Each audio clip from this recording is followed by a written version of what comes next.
elolo yawowa nyama elolo etaga nyenye pavo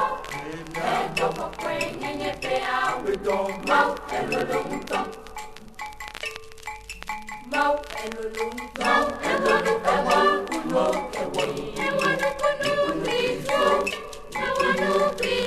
Kristo la nibati apeta wanu Kristo la nibati mau elolo yawowa nyama elolo etaga nyenye pavo etogo kwe nyenye pea mau elolo mau elolo kawa kuno Kristo la nibati apeta wanu Kristo la nibati anibale banino wuti elike bumbu elike bum mapa to pape baliwo wodaliwo newo to pape baliwo wodaliwo newo to pape baliwo wodaliwo newo to popo planta kuklosia Mesi chope na mesione chaona Babae oda waope kuchechoja kona palimetiwo Preto jiduosia Mau waepe taona charadome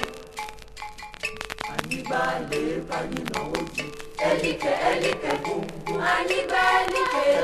elike bumbu Maba To pape baliwo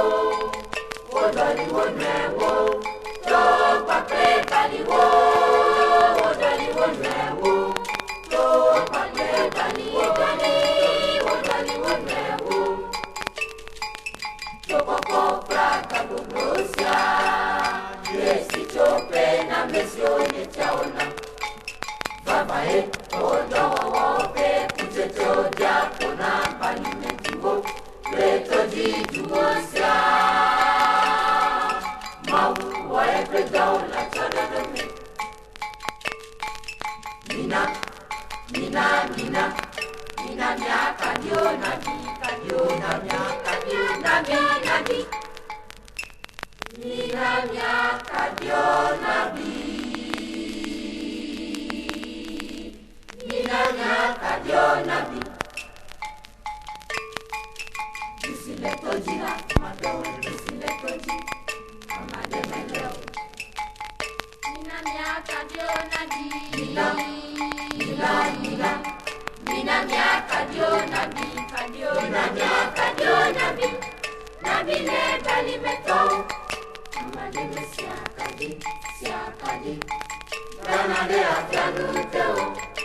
Dele akadi tijibu Ede wakle Napia metokata Mina miaka dio nabi Chona klen Ukekeli bona Chona klen Mau bewunti kokwe agede jimu Chona klen